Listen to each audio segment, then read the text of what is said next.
días, escuchando a uno de nuestros predicadores locales, me quedé impresionado por un verso del cual antes ni siquiera le había prestado atención. De repente resplandecen versos de la palabra cuando uno lo está leyendo, meditando, y hay de repente algo que, caray, yo no me había fijado en esto, ¿verdad? Y esa ocasión me fijé en un verso que yo creo que no he escuchado muchos predicadores o predicaciones sobre este tema. Realmente no he escuchado ni una sola predicación sobre este tema, pero a mí me resplandeció. Y ese verso se encuentra en Marcos capítulo 5, verso 37. Ese pasaje lo leyeron en esa ocasión predicando sobre Jairo, un funcionario principal de la sinagoga que tenía una hija enferma. Y fue a buscar a Jesús después que había gastado todo su dinero, ¿verdad?, en médicos y en curaciones, etcétera, y no había logrado nada.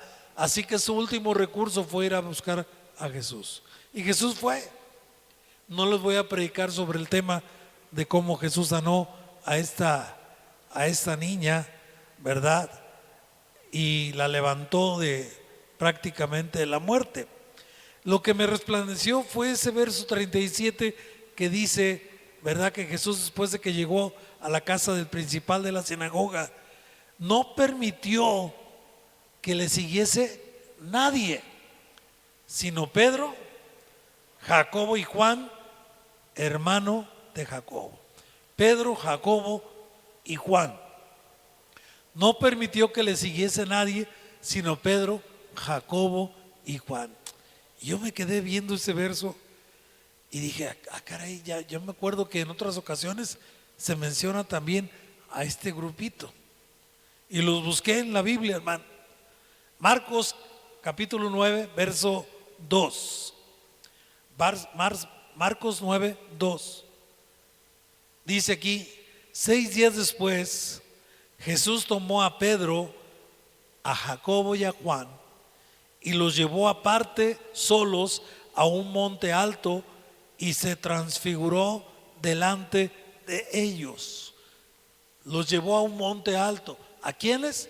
A Pedro, Jacobo y Juan. Ya van 2 veces que agarré ese grupito. Cuando fue con la hija de Jairo, no permitió que nadie más le siguiese, sino Pedro, Jacobo y Juan. Vengan ustedes 3. Y entraron, oró por ella, se levantó de la muerte prácticamente. En esta otra ocasión, 6 días después, dice, de lo que estaba anunciando previamente, toma a Pedro, a Jacobo y a Juan otra vez y los lleva a un monte alto. ¿Y qué hace en ese monte alto? Se transfiguró, ¿sí? En otras palabras, se transformó. Jesús dice que su cuerpo empezó a brillar, sus vestidos se volvieron resplandecientes, muy blancos como la nieve, tanto que ningún lavador en la tierra los puede hacer tan blancos. Brillaban. Yo imagino que así es el Señor Dios. Su luz es tan resplandeciente que no podemos ni voltear a verlo porque nos dejaría ciegos, ¿verdad? No digo ciegos mal, sino no dejas ver. Simplemente voltea a ver el sol, a ver si puedes ver el círculo del sol sin ninguna protección. Claro que no. Lo hacemos con vidrios polarizados como lo de los soldadores y tú ves el círculo perfecto del sol, pero así directo no. Y menos cuando está en un eclipse solar porque te puede dañar los ojos, ¿verdad? Algunos identifican el monte alto como el monte Hermón, que estaba al norte de Jerusalén, ¿verdad? No sabemos exactamente si era ese monte, pero algunos lo identifican. Vayamos a Marcos capítulo 14, verso 33. Marcos capítulo 14, verso 33. Jesús ora en el Getsemaní. Dice el verso 32: vinieron pues a un lugar que se llama Getsemaní y dijo a sus discípulos: sentaos aquí entre tanto que yo oro. Y fíjese el verso 33: y tomó consigo otra vez a Pedro, Jacobo y a Juan, y comenzó a entristecerse y a angustiarse. Otra vez estos tres. Así que al leer estos pasajes me vino a la mente una pregunta: ¿por qué estos tres? ¿Por qué siempre Pedro, Jacobo y Juan? ¿Qué tenían estos tres que no tenían los otros 9? Porque nosotros sabemos que Jesús tenía ¿cuántos apóstoles? 12 apóstoles. Y no solamente tenía esos, tenía infinidad de seguidores que andaban con él. Hasta las mujeres andaban con él, le seguían y le servían. Dice la palabra, en otros pasajes dice que las mujeres siempre andaban con él. Y eso me hizo pensar en cómo Jesús tenía tantos discípulos que siempre lo acechaban, siempre lo seguían a todos lados. Veamos otro pasaje, Marcos 5, 21. Marcos 5, 21. Fíjese ahí lo que dice la palabra de Dios. Pasando otra vez Jesús en una barca a la orilla, se reunió alrededor de él una gran multitud y él estaba junto al mar. Jesús venía de la región de Gadara. Había ido a la región de Gadara a liberar a un endemoniado que tenía una legión de demonios, y solo a eso fue Jesús allá. Él tenía esa misión, ese compromiso de ir a Gadara y liberar a ese endemoniado. ¿Se acuerdan que lo ataban con cadenas y estaba, verdad, desnudo? El hombre se desgarraba su ropa y dice la palabra que nadie lo podía detener. Ese hombre rompía las cadenas y Jesús fue y lo liberó y lo entregó sano completamente a la gente de la aldea. Y cuando Jesús iba de regresar, el endemoniado le dijo: déjame que te siga, yo quiero ir contigo. Y Jesús le dijo: no, ve y cuéntale a los tuyos cuán grandes cosas el Señor ha hecho contigo. Se convirtió en un evangelista de Jesús. Y Jesús regresa a la región, ¿verdad?, de Genezaret o de Nazaret o de Mar de Galilea. El caso es que cuando él bajó de la barca, una gran multitud se reunió alrededor de él. Fíjese cómo dice la palabra de Dios. Multitudes lo seguían. Vayamos al verso 24 de aquí mismo. Fue pues con él, cuando el ciudadano Jairo, el principal de la sinagoga, le pidió que fuera a su casa para orar por su hija. Fue con él y le seguía ¿qué? Una gran multitud. ¿Y qué pasaba? Le apretaban. Vea cuánta gente seguía a Jesús. Así que cuando yo leo esto, hermano, me pongo a pensar cómo Jesús de toda esa multitud escogió 12 para hacerlos sus apóstoles. Si tú fueras uno de esos 12, tú dirías: ya, yo fui escogido. Simplemente los que entraron a la universidad, ¿verdad?, en esta última vez, si no me equivoco, sí, ¿verdad, Andrea? Entraron a la universidad. Yo creo que han estado bien felices. Ya entré a la universidad, qué suave, ya la hice, ya voy a estudiar mi carrera. Si Dios te escoge entre 200, 300 personas, tú, soy de los escogidos. Ya con eso es suficiente, ¿verdad? Ya con eso te sentirías dichoso, feliz, realizado. ¿Por qué? Porque Jesús los escogió para capacitarlos, para darles una misión de llenar el mundo con el Evangelio. Pero lo curioso, hermano, es que de esos 12 aún escogió un círculo más pequeño, y el título de este mensaje es el círculo íntimo de Jesús. El círculo íntimo de Jesús. De esos 12, Él escogió a un grupo más pequeño con los que siempre contaba. Se iba a orar, se los llevaba. Subió al monte, se los llevó. Fue a orar por una enferma que estaba, la hija de Jairo, que estaba muerta, se los llevó con él. Y a los demás no. Sí. Y la pregunta que podríamos hacernos al respecto es la siguiente: ¿qué tiene que ver esto con nosotros? ¿Qué tiene que ver eso conmigo o contigo? Y la respuesta, hermano, que se me ocurre es que si Cristo Jesús estuviera aquí con nosotros, y que de hecho lo está, porque Él dijo: donde están 2 o 3 congregados en mi nombre, ¿qué?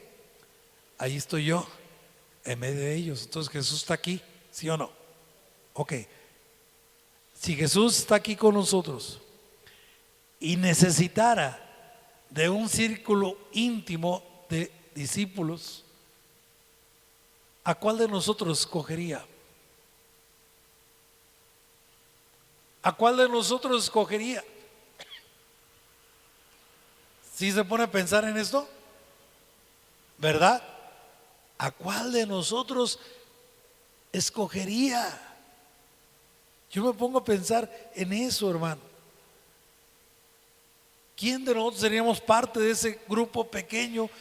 ¿Y qué cualidades se necesitan para formar parte de ese grupo pequeño? Y las respuestas, hermano, son las que dan parte al cuerpo de este mensaje de este día. Todo eso yo me lo pregunté en esos días. Todos necesitamos, el primer punto es, todos necesitamos un grupo pequeño a nuestro lado. Todos.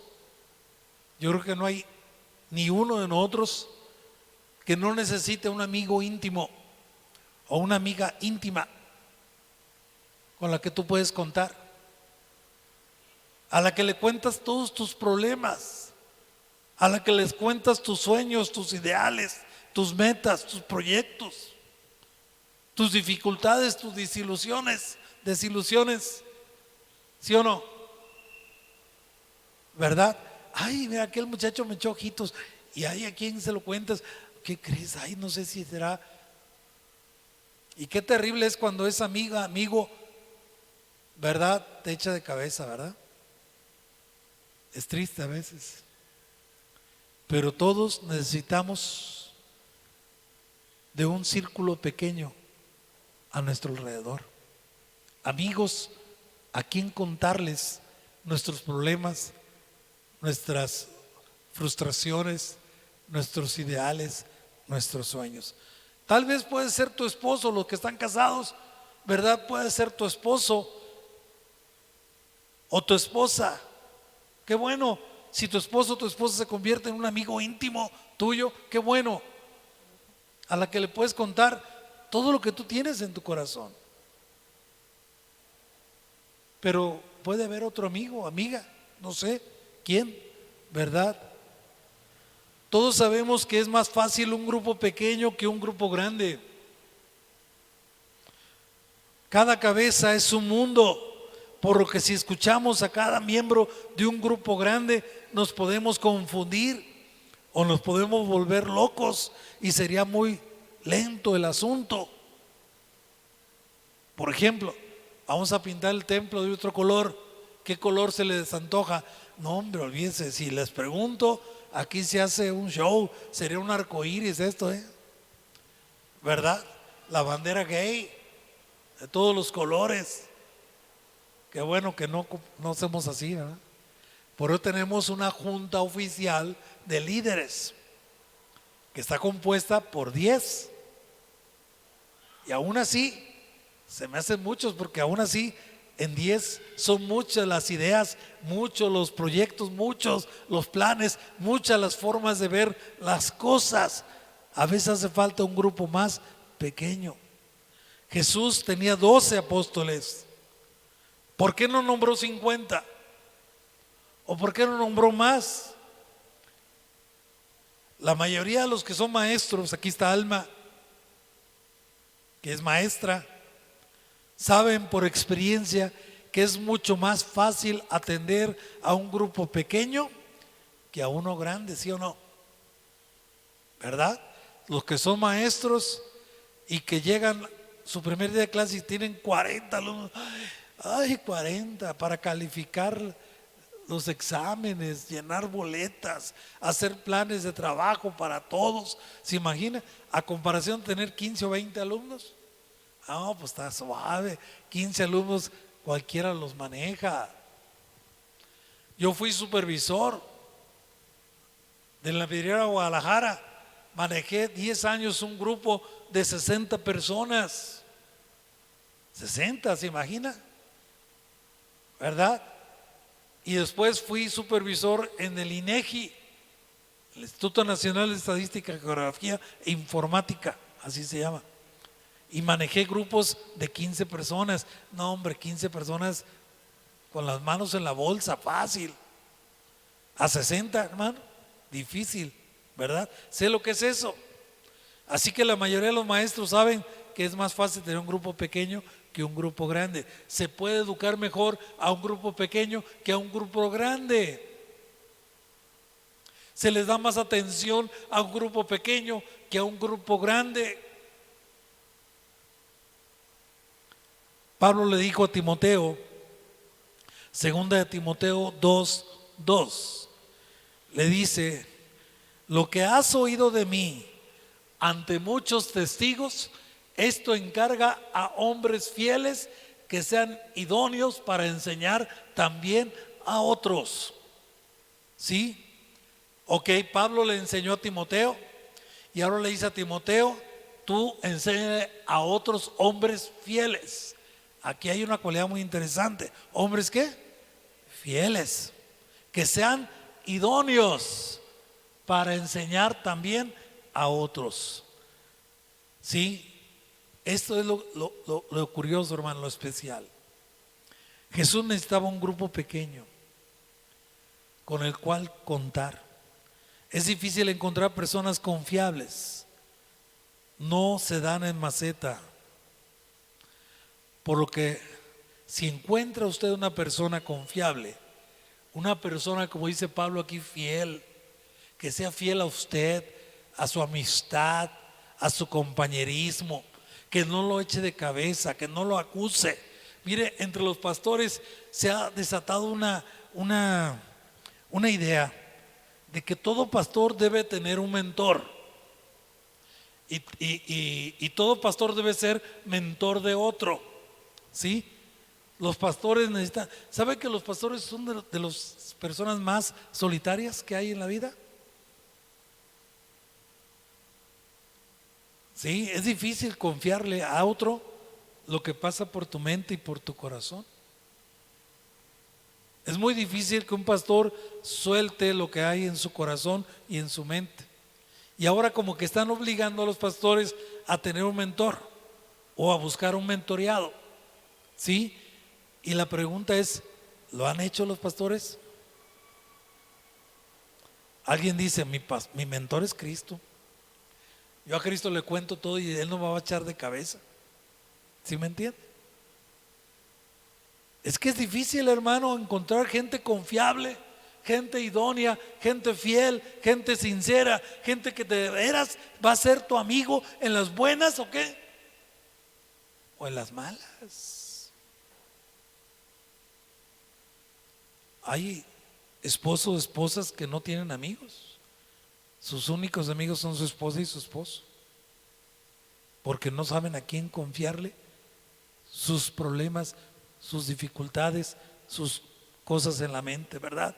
Así que es difícil encontrar una persona confiable, por lo que si se encuentra una persona así, hay que conservarla. guardarla, tenerla ahí, porque muchos no tienen amigos íntimos. Bueno, basta ver a Jesús. ¿Cuántos eran los amigos íntimos de Jesús? ¿Cuántos? 3: Pedro, Jacobo y Juan. ¿Qué tenían esos 3 que no tenían los otros 9 apóstoles? Ciertamente no tenían poderes mayores que los demás. Es más, de hecho no tenían poderes. Todos sanaban igual. A enfermos echaban fuera demonios, todos predicaban, dice la palabra de Dios, Marcos capítulo 3, verso 13 al 19. Después subió al monte y llamó así a los que él quiso, y vinieron a él, y estableció a 12 para que estuvieran con él y para enviarlos a predicar, o sea, los 12, y que tuviesen autoridad para sanar enfermedades y para echar fuera demonios. ¿Quiénes? Los 12. Y menciona a los 12: a Simón, a quien puso por sobrenombre Pedro, a Jacobo, hijo de Zebedeo, y a Juan. Se me hace curioso que sean los primeros 3 nombres que menciona Jesús. Y a Juan, hermano de Jacobo, a quienes apellidó Boanerges. Esto es hijos del trueno. O sea que eran explosivos, eran impetuosos. Luego sigue con Andrés, Felipe, Bartolomé, Mateo, Tomás, Jacobo, hijo de Alfeo, Tadeo, Simón el cananista y Judas Iscariote, el que le entregó, y vinieron a casa. ¿Sí? Todos tenían los mismos poderes, las mismas cualidades, todos tenían la misma comisión. Todos cometían errores, al igual que los demás. Por ejemplo, Pedro era impetuoso, y cuando vio a Jesús venir caminando sobre el mar, le dice: deja que yo vaya a ti. Si tú eres de veras Jesús, el Hijo de Dios, deja que yo vaya a ti. Y fue, pero le entró temor y se hundió en el mar. Y Jesús le reclamó: ¿por qué dudaste? ¿Por qué dudaste? Pero era impetuoso. Juan y Jacobo, ¿verdad?, usaron a su mamá para interceder por ellos. Dice la palabra que un día llegó María, la mamá de Jacobo y Juan, y les dijo: Señor, deja que mi hijo se siente uno a tu derecha y otro a tu izquierda. Mira qué curioso. Ahí estaba la mamá intercediendo por ellos. Otra cosa curiosa de todos: no tenían títulos, no tenían estudios, no tenían diplomas que los acreditaran sobre los demás. Eran simples, ¿qué? Pescadores. Allá en Marcos capítulo 1, verso 16 al 20, se nos dice lo siguiente: andando junto al mar de Galilea, vio a Simón y Andrés, su hermano, que echaban la red en el mar, porque eran pescadores. Y les dijo Jesús: venid en pos de mí y haré que seáis pescadores ¿de qué? De hombres. Y dejando luego sus redes, le siguieron. Pasando de ahí un poco más adelante, vio a Jacobo, hijo de Zebedeo, y a Juan su hermano. También ellos en la barca remendaban las redes, y los llamó, y dejando a su padre Zebedeo en la barca con los jornaleros, ¿qué dice? Le siguieron.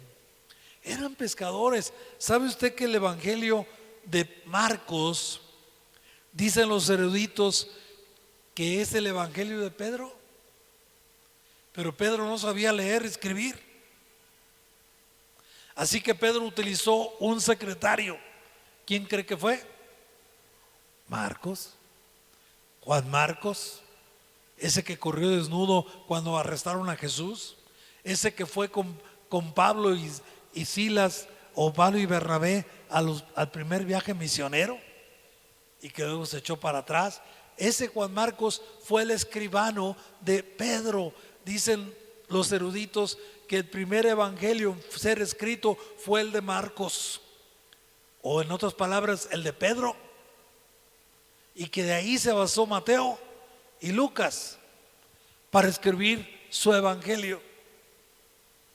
Tal vez el más educado de todos los apóstoles fue Mateo, que era publicano, que sabía contar, lo usaban para cobrar impuestos. En Hechos capítulo 4 verso 13 dice la palabra de Dios lo siguiente: sabiendo que eran hombres sin letras y del vulgo se maravillaban. Está hablando de Pedro y Juan cuando fueron arrestados por sanar a un paralítico en el templo, en la puerta del templo. Sí, y los arrestaron porque predicaban a Jesús. Y dice, viendo el denuedo de Pedro y de Juan, o sea, el denuedo no significa la erudición, sino la capacidad de hablar, el fervor con el que ellos hablaban, ese fuego en su corazón que los hacía predicar la palabra. Y sabiendo que eran hombres sin letras y del vulgo, se maravillaban y sabían que habían estado ¿con quién? Con Jesús. Pero todos tenían el mismo privilegio de andar con Jesús y la misma autoridad y la misma comisión. Sin embargo, Jesús tomó solamente a Pedro, Jacobo y Juan. ¿Por qué? Porque confiaba en ellos, tal vez más que en los demás. Se habían ganado su confianza, se habían ganado su amistad, se habían ganado su cariño de Jesús. Y cuando Jesús los invitaba a hacer algo, ellos siempre aceptaban, siempre estaban dispuestos. En otras palabras, Jesús podía contar con ellos en cualquier momento.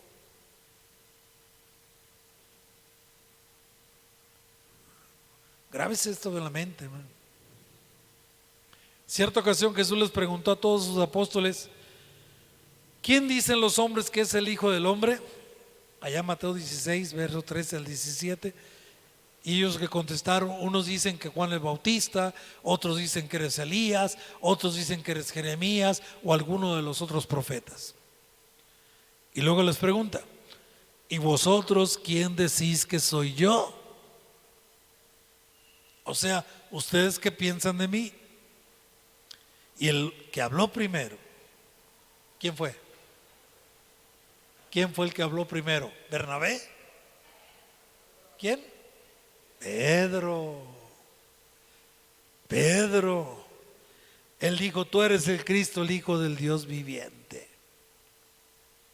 Y Jesús le dijo: bienaventurado eres Pedro, porque no te lo reveló carne y sangre, sino mi Padre que está en los cielos.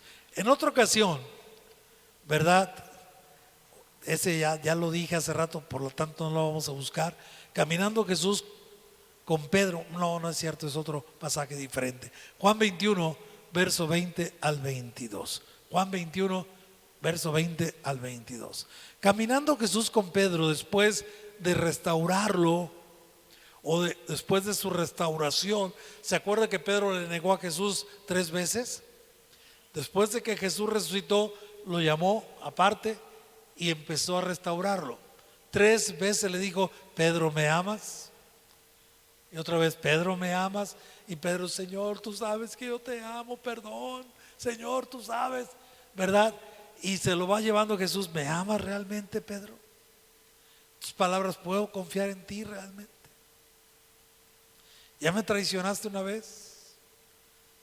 Pedro, ¿puedo descansar en ti? Apacienta mis corderos, apacienta mis ovejas. El caso es que, volviéndose Pedro, vio que le seguía el discípulo a quien amaba a Jesús. ¿Quién es ese? Juan.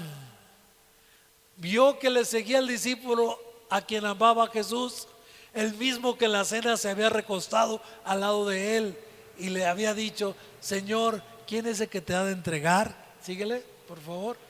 Cuando Pedro le vio, dijo a Jesús: Señor, ¿y qué de este? ¿Por qué no sigue? ¿Y qué le contesta Jesús? Si yo quiero que él quede hasta que yo venga, que a ti, sígueme tú y ya, punto. Y se corrió el rumor de que Juan no iba a morir nunca.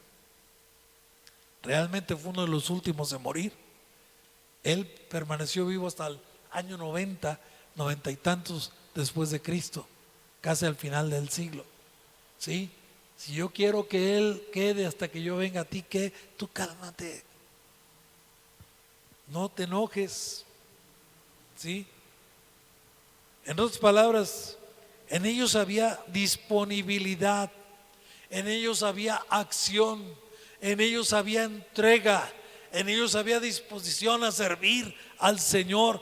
Incluso en el libro de los Hechos se menciona a los 3 apóstoles, a los 3 del círculo íntimo de Jesús activos en la iglesia. Pedro y Juan fueron a orar al templo y los arrestaron.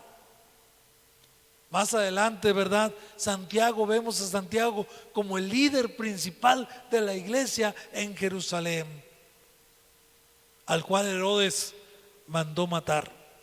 De los demás, muy poco se sabe de ellos, muy poco se menciona de ellos. En otras palabras, se hicieron polvo. Dicen las tradiciones que Tomás se fue a la India, y dicen las tradiciones lo que usted quiera, pero la Biblia no menciona casi nada de ellos. Realmente Pedro, Jacobo y Juan eran de los más entregados, de los más dispuestos a morir por Cristo, y de los demás poco se sabe. Ok, Jesús, hermanos, sigue ocupando un círculo íntimo hoy en día. Él necesita cristianos confiables, cristianos dispuestos a sufrir por Él si es necesario. Necesita maestros de escuela dominical, necesita ujieres, necesita directores de culto, necesita predicadores, hermano. Yo veo como la hermana Luz sufre para buscar predicadores los miércoles. Y eso porque no quiere invitarme a mí seguido, porque usted predica los domingos, mañana y tarde. Que prediquen los predicadores locales entre semana. Y qué difícil es encontrar a alguien que diga: cuente conmigo, hermana, yo estoy ahí. La mayoría: ay, es que no puedo, ay, es que tengo otras cosas que hacer, ay, es que yo no sé, ay, es que, ay, por favor, hermano. Jesús necesita gente dispuesta. Se dice que de un 100% de los miembros de una iglesia, solamente un 15, un 20% son los que siempre están trabajando en algún ministerio de la iglesia. ¿Y los demás?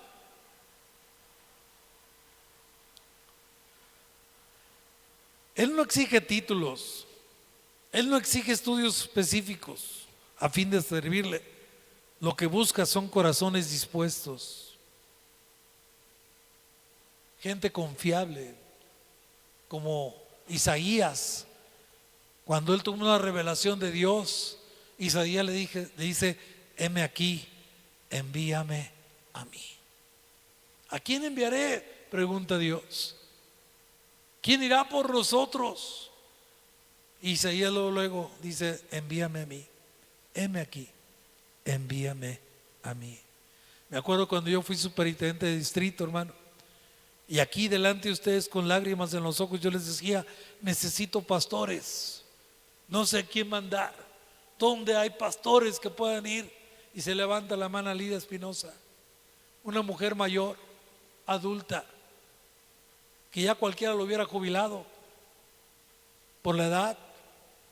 Sin embargo dice: hermano, si yo les soy útil, yo me voy a Cárdenas, 8 horas de distancia, allá sola, en una iglesita en la ciudad de Cárdenas, San Luis Potosí. Allí estaba la hermana predicando la palabra. Uziel Acevedo, hijo de la hermana, se levanta y dice: pastor, si yo le sirvo, yo estoy dispuesto a ir. Y se fue al Monteón, Nayarit. Dejó su trabajo, dejó su casa, una casa que tenía del Infonavit aquí en El Salto. Dejó todo para ir a predicar la palabra de Dios al Monteón, Nayarit. Allá está, Dios lo ha bendecido, Dios lo ha cuidado, hermano. Pero cómo hacen falta gente valiente, gente dispuesta a dar su vida por Cristo, gente que diga: yo, heme aquí, envíame a mí. Él nos capacita. Hay infinidad de funciones en la obra de Dios que se pueden hacer si tan solo hay alguien que quiera hacerlo. Como conclusión, hermano, hoy como hace 2000 años, Jesús tiene un gran número de discípulos, entre los cuales estamos tú y yo. Pero entre todos ellos, Jesús cuenta con un círculo íntimo, pequeño, ¿verdad? Con el cual cuenta permanentemente, que puede confiar en ellos, que puede descansar en ellos, que lo van a hacer. Yo me pregunto, ¿serás tú uno de ellos o no? Él no te pide cualidades extraordinarias, sino solo un corazón dispuesto a servir. Ciertamente seguiremos cometiendo diversos errores, somos humanos, pero lo que cuenta es la disposición a servirle. Muchos se molestan porque no son elegidos para ocupar cargos en la iglesia, cargos importantes entre comillas, pero hay que ver por qué no son electos. ¿Será porque no están disponibles? ¿Será porque no se puede confiar en ellos? Mi propósito y mi deseo, hermano, en esta mañana es que recapacites y medites si te gustaría ser parte del grupo pequeño, íntimo de Jesús. Y si es así, ¿qué esperas para decirle: Señor Jesús, aquí estoy, heme aquí, úsame a mí? ¿Quién puede predicar el próximo miércoles? Yo voy con la mano de luz, hermana, cuando usted quiera, cuente conmigo. Ojalá la hermana tuviera una lista de 8 predicadores para 2 meses, ¿verdad? Y estaría tranquila y confiable. Aunque yo siempre vengo preparado, porque qué tal si no viene por algo. Pero qué bonito es confiar en la gente. Tú como persona necesitas un círculo íntimo. ¿Tienes tus amigos íntimos en los que tú puedes confiar? Jesús también los necesita. ¿Serás tú acaso uno de ese grupo pequeño de Jesús? Piénsalo y que el Señor te bendiga. Es cuestión de que tú le digas: Señor, aquí estoy, úsame. Si en algo te puedo servir, úsame. Y ponte en las manos del Señor. Inclina tu rostro, por favor. Bendito Dios y Padre Celestial, este mensaje tú me lo diste hace días, Señor, hace tiempo, cuando por primera vez me resaltó ese verso en mi mente: Pedro, Jacobo y Juan. Y empecé a preguntarme: ¿por qué estos tres? ¿Quiénes eran estos tres? Y cuando veo tu palabra, veo que eran simples pescadores, personas del vulgo, personas que no tenían cualidades extraordinarias, pero eran personas dispuestas, personas que estaban listas a sufrir por Cristo. Simplemente Pedro, aunque le negó 3 veces, sin embargo fue uno de los pocos que fueron siguiendo a Jesús cuando fue arrestado. Los demás estaban escondidos, corrieron. Juan estaba al pie de la cruz, junto a la madre de Jesús, María, la madre de Jesús. Ahí estaba Juan, el discípulo amado. Señor, ¿nosotros qué? Ayúdanos, Padre, queremos servirte, queremos trabajar para ti. Queremos que tú cuentes con nosotros cuando tú quieras y en el momento que tú quieras. Queremos ser parte del grupo pequeño, del círculo íntimo de Jesús en esta iglesia, en el nombre de Jesús.